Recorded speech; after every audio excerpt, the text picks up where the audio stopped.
untuk Bapak Ibu. Haleluya. Puji Tuhan. Haleluya. Haleluya.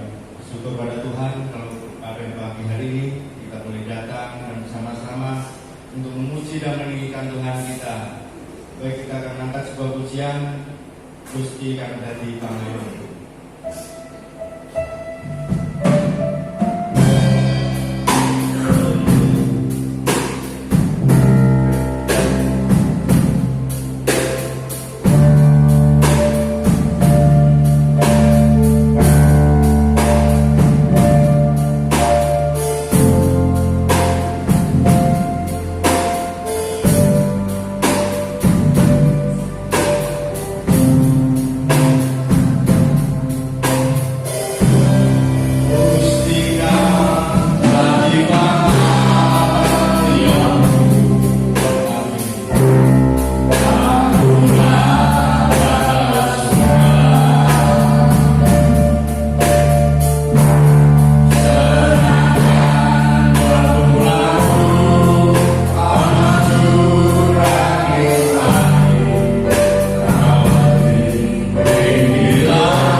anugerah Tuhan yang luar biasa dalam kehidupan kami. Amin. Kami bersyukur atas perkenanan Tuhan yang menghadirkan kami sampai pada saat pagi hari ini. Kami boleh datang membawa hati kami, membawa hidup kami ke hadirat-Mu ya Bapa. Untuk kami boleh menaikkan setiap ucapan syukur kami, menaikkan setiap pujian penyembahan kami. Kami mau bersyukur, kami mau memuji Tuhan, memberkati setiap umat-Mu yang datang di tempat ini, baik yang dalam perjalanan. Engkau hentar di tempat ini dalam selamat tanpa kurang suatu apapun, sehingga kami boleh melakukan ibadah ini bersama-sama ya Bapa. Memberkati setiap umat juga yang mengambil bagian dalam pelayanan, baik itu WL, baik itu singer, baik itu pemain musik, baik itu yang LCD, bahkan hamba-Mu yang akan menyampaikan kebenaran firman-Mu. Biarlah kuasa otoritas Allah senantiasa menjadi bagian dalam kehidupan kami. Memberkati jalannya ibadah ini Bapa, kami taruhkan ke dalam tangan Tuhan. Dari awal pertengahan sampai pada akhirnya Engkau hadir di tengah-tengah ibadah kami. Jika ada satu oknum yang tidak suka dengan adanya ini, kami tolong katakan dalam nama Tuhan Yesus Kristus, sehingga ibadah ini boleh berjalan dengan baik dan semuanya kami kembalikan untuk hormat dan kemuliaan nama Tuhan. Terima kasih Tuhan Yesus, terima kasih. Kami siap memuji dan memuliakan nama Tuhan hanya di dalam nama Tuhan Yesus Kristus. Haleluya. Amin. Silakan ikut Bapak Ibu. Puji Tuhan, kalau kita boleh datang bersama-sama tempat ini beribadah untuk meninggikan dan memuji nama Tuhan. Biarlah kita tetap senantiasa jalan bersama dengan Tuhan, karena dengan kasih-Nya hidup kita semakin bahagia. Dan oleh karena cintanya damai juga di hati kita. Mari kita angkat sebuah pujian, jalan bersama Dia.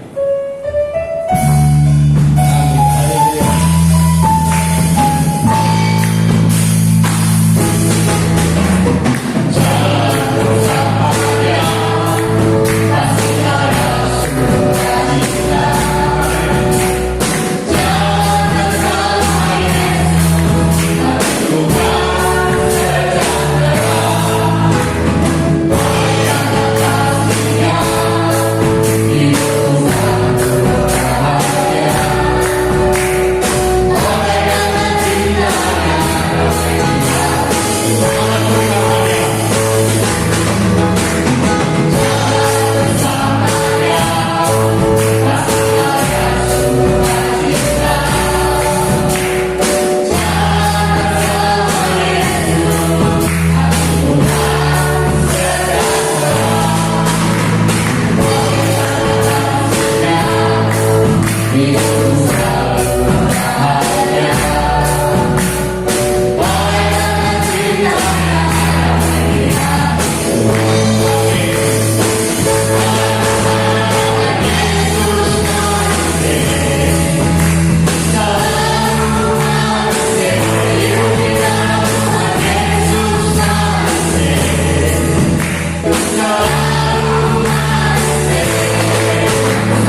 kembali Yesus kekasih jiwaku.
Bapak Ibu ada yang menyaksikan cinta kasih Tuhan, saya persilakan sampai menunggu kita angkat hujan ini kembali.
Aku datang dan ku bersujud.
Terima kasih Tuhan Yesus.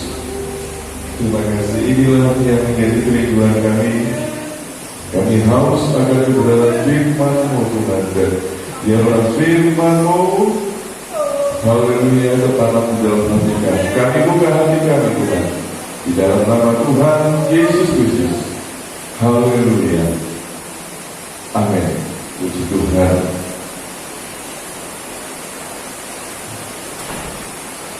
Selamat pagi semuanya, saudara yang kasih dalam Tuhan. Ya, pagi-pagi sudah diguyur hujan. Untungnya saudara sudah nyampe di sini semua. Ya, puji Tuhan, saudara yang kasih dalam Tuhan Yesus. Tuhan. Baik, kita buka di dalam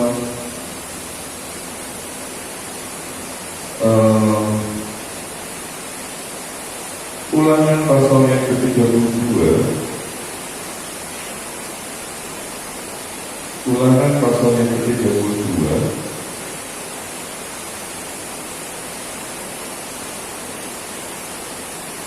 Ya, kita akan baca ayat yang ke-32, ayat yang ke-11. Tetapi penekanannya di dalam ayat yang pertama sampai kita akan baca ayat pertama sampai ayat 14, tetapi penekanannya di ayat yang ke-11.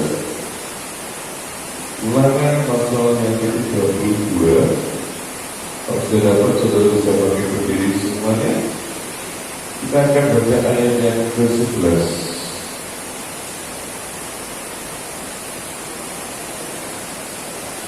Ayat yang ke-11. Laksana Raja Mali menggoyang bangkitkan isi sarangnya, melayang-layang di atas anak-anaknya, mengembangkan sayapnya, menabung seekor dan mendukungnya di atas tempatnya. Demikianlah Tuhan sendiri menuntun dia, dan tidak ada Allah asing menyertai dia. Terima kasih, silakan duduk. Saudara yang terkasih dalam Tuhan Yesus Kristus, kita baca mulai ayat yang pertama. Nyanyian Musa, pasanglah telingamu hai langit, aku mau berbicara dan baiklah bumi mendengarkan ucapan mulutku. Mudah-mudahan pengajaranku menitik laksana hujan, perkataanku menetes laksana embun. Laksana hujan bernaik ke atas tunas muda, dan laksana bius hujan ke atas tumbuh-tumbuhan. Sebab nama Tuhan akan kuserukan. Berilah hormat kepada Allah kita, gunung batu yang pekerjaannya sempurna, karena segala jalannya adil. Allah yang setia dengan tiada kekurangan, adil dan benar dia. Berlaku busuk terhadap dia mereka yang bukan lagi anak-anaknya, yang merupakan noda, suatu angkatan yang bengkok dan belat-belit. Demikianlah engkau mengadakan pembalasan terhadap Tuhan. Hai bangsa yang bebal dan tidak bijaksana, bukankah ia Bapamu yang menciptakan engkau, yang menjadikan dan menegakkan engkau? Ingatlah kepada zaman dahulu kala, perhatikanlah tahun-tahun keturunan yang lalu, tanyakanlah kepada ayahmu, maka ia memberitahukannya kepadamu, kepada para rumah-rumahmu, maka mereka mengatakannya kepadamu. Ketika sang tinggi membagi-bagikan milik pusaka kepada bangsa-bangsa, ketika ia mengisah-isah anak manusia, maka ia menetapkan wilayah bangsa-bangsa menurut bilangan anak-anak Israel. Tetapi bagian Tuhan ialah umatnya, Yakub ialah milik yang ditetapkan baginya. Didampinginya dia di suatu negeri, di padang gurun, di tengah-tengah ketakusan dan auman padang belantara. Dikelilingnya dia dan diawasinya, dijaganya sebagai biji matanya. Terima kasih. Saudaraku yang terkasih dalam Tuhan Yesus Kristus, kalau kita lihat di sini, Ulangan pasal yang ke-32 ini adalah satu nyanyian pengajaran yang diberikan kepada dari Musa kepada bangsa Israel. Kenapa demikian, saudara yang terkasih dalam Tuhan Yesus Kristus? Kita lihat ini adalah hari-hari terakhir menjelang kematian Musa. Kalau kita belajar dalam pasal yang ke-34, itu berbicara tentang kematian Musa. Ayat yang ke-6, dan dikuburkannya lah dia, dan dikuburkannya lah dia, 34 ayat 6, Dan dikuburkannya dia di satu lembah di dalam Moab di tentangan Bet-peor, dan tidak ada orang yang tahu kuburannya sampai hari ini. Kita lihat di sini, saudara, kita lihat Musa ini hebat, bukan ya? Tidak ada orang yang dikuburkan oleh Tuhan sendiri loh. Coba perhatikan. Dan dikuburkannya lah, nyanya itu huruf besar. Saya baru menyadari, wah, Musa ini luar biasa. Orang yang bisa yang bisa berhadapan dengan Tuhan, bertemu Tuhan dan berhadapan dengan Tuhan, dan akhir dari hidupnya Musa ini dikatakan dikuburkannya Allah. Sampai dikuburkan Allah. Dia kecil, siapa? Musa. Dikuburkannya Musa di satu lembah di tanah Moab, di tentangan Bet-peor, dan tidak ada orang yang tahu kuburnya sampai hari ini. Dikuburkannya Musa. Versi lain mengatakan bahwa Musa itu tidak mengalami kematian, tetapi dia mengalami pengangkatan seperti Henok. Karena apa? Karena pada zaman akhir nanti Musa dan Elia akan diutus kembali untuk memberitakan Injil kepada orang-orang Israel, memberitakan bahwa Yesuslah itu Mesias. Itu Musa dan Elia. Kita tahu Elia tidak mengalami kematian. Dia diangkat oleh Tuhan naik ke surga dengan rata api, dengan kereta api. Dengan kereta berapi, maksudnya bukan kereta api, saudara. Betul ya, kereta berapi ya. Bukan kereta api, saudara. Kereta berapi. Diangkat ke surga. Nah, kita lihat di sini menjelang kematiannya ini, saudaraku yang kasih Tuhan, kebanyakan orang-orang yang dekat dengan Tuhan itu mereka tahu waktu kapan dia akan meninggal. Oleh sebab itu Musa memberikan satu nyanyian yang satu pengajaran yang berbentuk nyanyian kepada bangsa Israel. Kita akan lihat ayat-ayat berikutnya, maka di dalam Ulangan 32 ini juga berbicara tentang nyanyian pengajaran tentang nubuatan Israel di masa yang akan datang. Israel juga akan mengalami pembuangan pada satu masa. Ada di sini, saudara. Ada. Ini adalah pengajaran yang dirupakan oleh Musa, dirupakan nyanyian oleh Musa. Harapan Musa, kita lihat di sini ayat 1 sampai ayat yang ayat 1 sampai ayat yang kedua. Ini adalah harapan Musa pada waktu dia mengajarkan nyanyian ini. Baik, kita baca. Pasanglah telingamu, hai langit, aku mau berbicara, dan baiklah bumi mendengarkan ucapan mulutku. Ayat kedua, harapan Musa. Ayat Ulangan 31 ayat 2. Mudah-mudahan pengajaranku menitik laksana hujan, perkataanku menetes laksana embun, laksana hujan renai ke atas tunas muda, dan laksana tirus hujan ke atas tumbuh-tumbuhan. Ini pengharapan Musa atas satu pengajaran yang ia akan ajarkan kepada orang-orang Israel. Musa mengetahui bahwa, saudaraku yang terkasih di dalam Tuhan Yesus Kristus, Musa mengetahui bahwa masa bagi dia bersama-sama dengan orang Israel itu sudah singkat. Sama seperti Yesus Kristus, pada hari dia menjelang di mana disalibkan, Yesus memberikan pengajaran yang banyak. Hari-hari menjelang kematiannya itu Yesus memberikan pengajaran yang banyak kepada murid-muridnya. Demikian Demikian juga Musa menjelang akhir dari hidupnya, Musa memberikan pengajaran yang luar biasa. Musa memperlihatkan satu tindakan Allah yang luar biasa yang Tuhan berikan, yang Allah kerjakan bagi bangsa Israel. Kalau kita lihat di sini, siapakah Israel sih? Siapakah Israel itu? Kalau sebetulnya Israel itu boleh dibilang bersama dengan bangsa-bangsa yang lain, tetapi tindakan Allah menjadikan Israel satu bangsa yang dikhususkan bagi Allah. Mulai dari perjanjiannya kepada Abraham, kepada Ishak, kepada Yakub, itu dijanjikan turun-temurun. Kita lihat di sini janji Allah kepada Abraham apa? Bahwa pergilah ke tanah yang akan kutunjukkan kepadamu. Betul gitu? Dan kamu akan menjadi bangsa yang besar.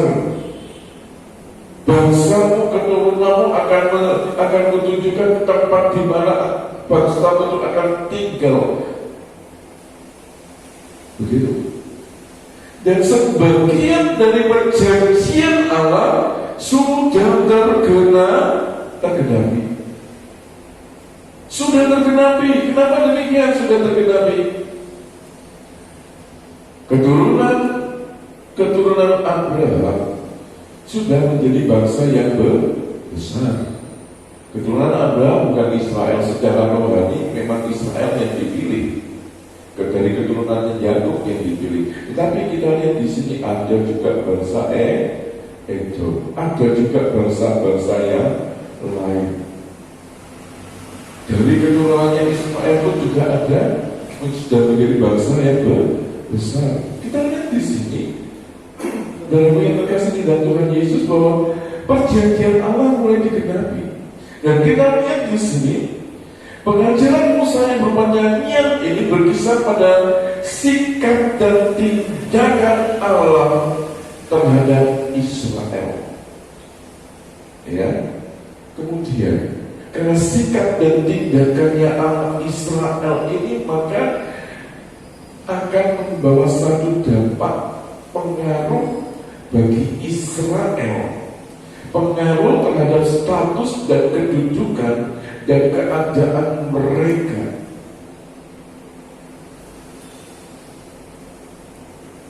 Kita lihat di sini, saudara, Allah telah berlaku begitu penuh dengan anugerah. Mari kita baca di dalam kembali dalam ayat yang ke-8, ayat yang ke-13 sampai 13. Ketika Sang Maha Tinggi membagi-bagikan milik pusaka kepada bangsa-bangsa, ketika Ia memisah-misah anak-anak manusia, maka Ia menetapkan wilayah bangsa-bangsa menurut bilangan anak-anak Israel. Sampai di sini dulu pembacaan kita. Maka Ia menetapkan wilayah bangsa-bangsa menurut bilangan anak-anak Israel. Apa ini artinya? Apa yang menjadi hal yang khusus? Bangsa-bangsa yang lain itu wilayahnya ditetapkan menurut anak-anak Israel. Bangsa-bangsa yang lain boleh dibilang mendapatkan keret-keret setelah bilangan dari anak-anak Israel wilayahnya sudah ditetapkan oleh Allah. Jadi kita lihat di sini ada satu perlakuan khusus, ada tindakan khusus menetapkan wilayah bangsa-bangsa menurut bilangan anak-anak Israel. Pada waktu bangsa Israel masuk ke tanah Kanaan, maka tanah Kanaan itu sudah diplot. Ini untuk ini untuk ini untuk ini. Dan bangsa-bangsa yang ada pada waktu itu, yang ada di tanah Kanaan, memang dihabiskan oleh bangsa Israel. tindakan Allah. Ia menetapkan bangsa-bangsa menurut bilangan anak-anak Israel. Dibedakan dengan bangsa-bangsa yang lain. Dibedakan Israel. Dibedakan, dikhususkan. Karena apa? Karena Allah mau Israel menjadi bangsa yang khusus bagi dia, menjadi bangsa yang menyembah kepada Allah Yehova itu. Berbeda dengan bangsa-bangsa yang bukan dikhususkan oleh Allah. Ini tindakan Allah. Ayat yang ke-10. Didapatinya dia di suatu negeri, di padang gurun, di tengah-tengah ketakusan dan awan padang belantara. Dikelilingnya dia dan diawasinya, dijaganya sebagai biji matanya. Ini tindakan Allah. Kita lihat di sini, ya, didapatinya oleh Allah bangsa Israel itu dalam suatu negeri, di padang gurun, di tengah-tengah ketakusan dan awan padang belantara. Tetapi di tengah-tengah awan padang belantara itu, dikelilingnya bangsa Israel, diawasinya bangsa Israel, dijaganya bangsa Israel sebagai biji matanya.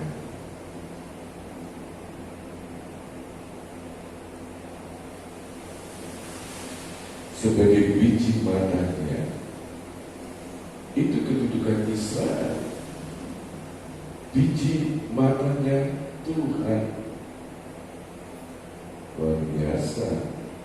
Sekarang maaf, mata kita pun kita dilindungi, harus dilindungi. Sekarang mata daerah wajah ini, kalau kita berpergian, maka daerah wajah ini sebaiknya, seyogianya dilindungi. Kalau mau pakai face shield itu lebih bagus. Kalau masker cuma dilindungi mulut sama hidung, ya. Tetapi kalau kita pakai face shield, maka yang terlindungi mata juga. Karena daerah mata kalau kemudian kena droplet,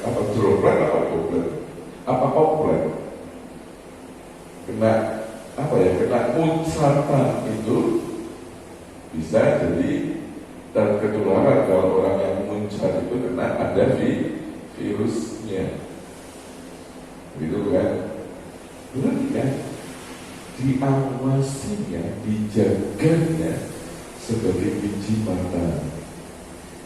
Biji mata kita aja kalau kelilipan aja kita langsung merasa kesakitan, apalagi kalau bangsa Israel menjadi biji matanya Tuhan. Kita lihat di sini, menjadikan mereka harta kesayangannya agar mereka dapat selasi, menjadikan Allah harta kemuliaan mereka sebagai bangsa.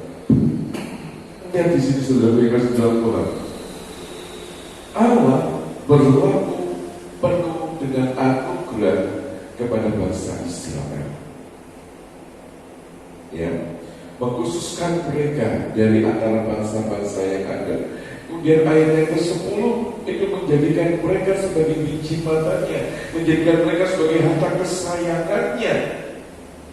Nah, akibat dari tindakan Allah ini, saudara-saudara sekalian, hanya umat Israel yang bisa merasakan hubungan antara Allah itu seperti hubungan antara bapa dengan anak. Hanya umat Allah, hanya umat Israel. Bangsa yang lain, oh tidak, mereka tidak bisa merasakan Allah. Hubungan dengan Allah itu seperti hubungan bapa dengan anaknya. Lagu tadi lagu lambat, lagu penyembahan dibuat sedikit lebih. Sebetulnya ini kurang sedikit ya temponya. Ya Bapa, ini aku anakmu. Terus layakkanlah seluruh hidupku kita dengan Bapa, dengan Allah kita sebagai Bapa. Itu yang juga dirasakan oleh Israel saat itu.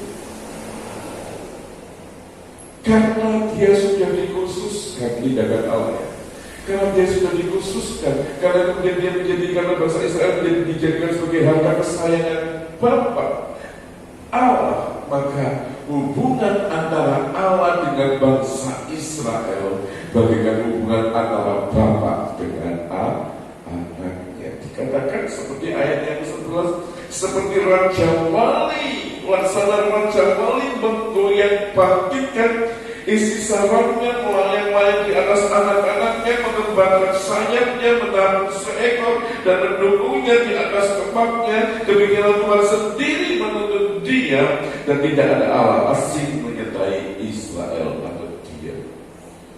Ini yang dikerjakan oleh Bapa, ini yang dikerjakan oleh Allah untuk Israel, menjadikan Israel sebagai umat kesayangannya. Dan kemudian Israel, hubungan antara Allah dengan Israel, antara Bapa dengan Allah.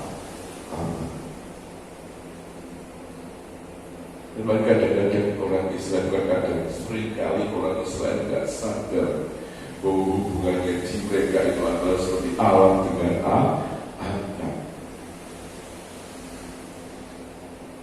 seperti Bapa dengan anak. Tidak sadar mereka. Akhirnya mereka terbuang sebagai anak-anak, sebagai anak-anak.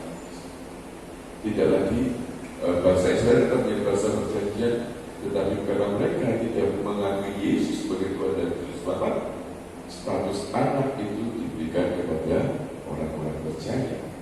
Saudaraku yang terkasih dalam Tuhan Yesus Kristus, nah akibatnya hubungan antara Allah dengan Israel, Bapa dengan anak, dan juga orang Israel dapat mengalami penghormatan dan juga jaminan pemeliharaan kasih mesra Allah yang menyeluruh. Ayatnya ke-12. Demikianlah Tuhan sendiri menuntut dia, dan tidak ada Allah asing menyertai dia. Jadi saudara yang kasih dalam Tuhan Yesus Kristus, ini yang terjadi pada Israel pada waktu itu. Nah, tindakan Allah menyebabkan status Israel berubah. Saya ngerti ya. Sekarang harusnya sepatutnya orang Israel ini, saudara yang kasih Tuhan, mereka berjalan seturut dengan rencana dan kebenaran dari yang Tuhan ingin kerjakan di dalam kehidupan mereka. Tetapi sayangnya Israel tidak bisa memenuhi hal itu, tidak bisa memenuhi target itu. Seringkali mereka jatuh bangun di dalam pengiringannya kepada Tuhan. Selama zaman hakim-hakim, begitu ada hakim-hakim yang berdiri teguh di atas kebenaran firman Tuhan dan mengajar orang Israel untuk tetap menyembah Bapa, menyembah Allah Yehova itu, maka orang-orang Israel berada di jalur yang benar. Tetapi setelah hakim-hakim itu kemudian dia meninggal dan tidak adalah hakim-hakim lagi, maka orang Israel berbalik menyembah kepada berhala-berhala bangsa-bangsa Israel, bangsa-bangsa Kanaan yang ditumpas oleh mereka pada waktu itu. Dan itu mengakibatkan begitu terlukanya Allah sebagai Bapa mereka. Karena dikatakan di dalam ayat 16, tidak ada Allah asing yang menyertai dia. Harusnya yang menjadi Allah itu adalah Allah Yehova. Tapi seringkali Israel berubah setia di dalam pengiringannya kepada Allah sebagai Bapa mereka. Saudaraku yang terkasih di dalam Tuhan Yesus, Allah itu setia, adil dan benar. Allah itu tidak pernah dipengaruhi oleh tindakan umatnya. Umat Israel, kalau umat Israel minta maaf, mohon ampun dari Tuhan, maka Bapa mengampuninya. Hal ini pun terjadi di dalam kehidupan kita, bukan? Siapa kita dulu? Kita adalah orang-orang buangan. Kita adalah orang-orang yang tidak dianggap. Tetapi karena tindakan Allah yang penuh dengan anugerah, dengan mengaruniakan anaknya yang tunggal kepada dunia ini, supaya barang siapa yang percaya kepada Yesus Kristus tidak binasa, melainkan beroleh hidup kekal. Yang menanggapi tindakan Allah di kayu salib itu, tindakan kasih karunia Allah, tindakan anugerah Allah di kayu salib itu melalui anaknya, mereka yang menanggapinya dan mereka yang percaya oleh karena tindakan Allah itu, maka orang-orang yang demikian itu yang menanggapi tindakan Allah menjadi percaya, dan status mereka sama seperti orang Israel. Hubungan antara Allah dengan orang-orang yang percaya seperti hubungan bapa dengan anaknya. Itu status kita. Dan kita menjadi harta kesayangannya Bapa. Ayat 10 kita kembali. Didapatinya dia di satu negeri di padang gurun, di tengah-tengah ketandusan dan awan padang belantara.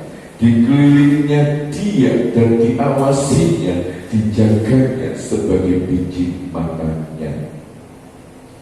Dijaganya aku sebagai biji matanya. Amin. Itu statusmu saat ini. Itu kedudukanmu saat ini. Menjadi biji matanya, menjadi harta kesayangan Bapa. Harus tahu status kita, harus tahu keadaan kita, bagaimana kita sebenarnya. Saudara yang terkasih dalam Tuhan Yesus, nah kalau kita tahu status kita, menjadikan mental kita menjadi mental anak raja, anak Bapa di surga. Dengan demikian kita bisa menghargai segala tindakan Bapa. Dengan demikian kita bisa menghargai segala apa yang sudah Bapa kerjakan di dalam diri kita. Banyak hal yang sudah Allah kerjakan di dalam diri kita. Karena kita sebagai anak, kita harus bisa mengakui Tuhan, banyak sekali yang sudah kita kerjakan di dalam hidupku. Kenapa? Kalau statusku sebagai seorang anak yang dimaui Tuhan, karena status kita, kalau sudah ada tindakan dari Bapa yang demikian, yang dimaui oleh Bapa, kita berlaku setia. Kita berlaku setia seperti itu.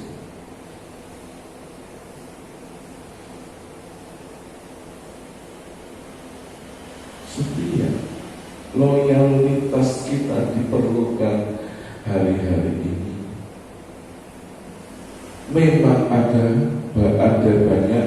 terjadi pandemi, tetapi kesetiaan kita juga perlu kita merasa, Tuhan, aku mau berlaku setia. Engkau sudah berlaku setia kepadaku. Tindakan-tindakanmu luar biasa. Tindakan-tindakanmu menunjukkan, memperlihatkan kesetiaan yang kau kerjakan di dalam hidup. Apa yang harus kita kerjakan? Setia, bersyukur kepada Tuhan. Jangan pernah tinggalkan Tuhan hari-hari. Kenapa? Kalau kita melihat tindakan-tindakannya Bapak luar biasa, maka di zaman yang sekarang ini pun Tuhan juga akan bertindak luar biasa. Mari kita baca Roma 3 ayat yang ketiga.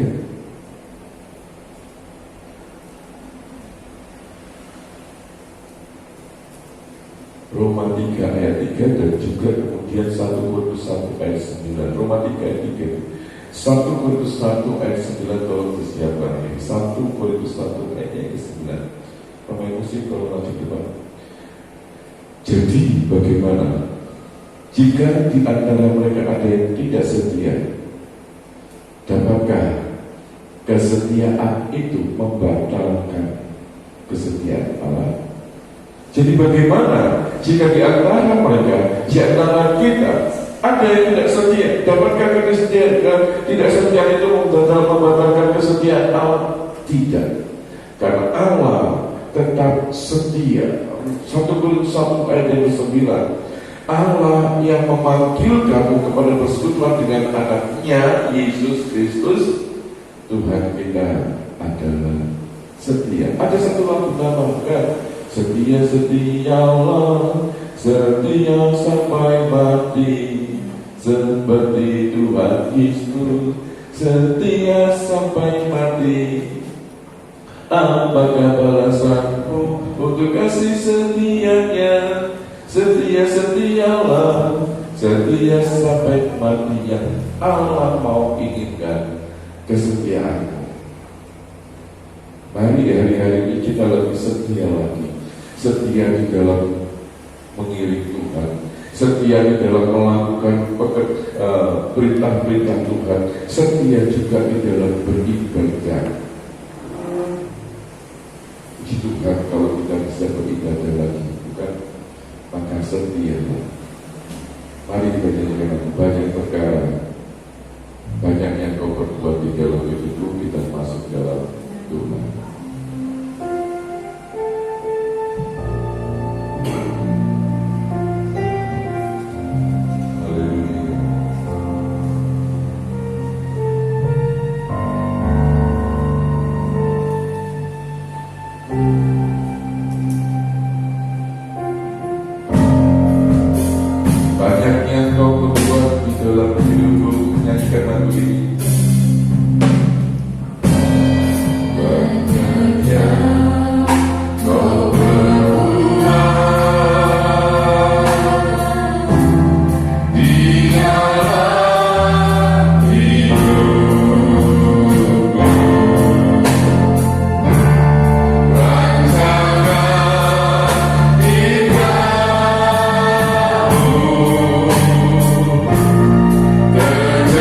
Terjadi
kebenaran firman-Mu.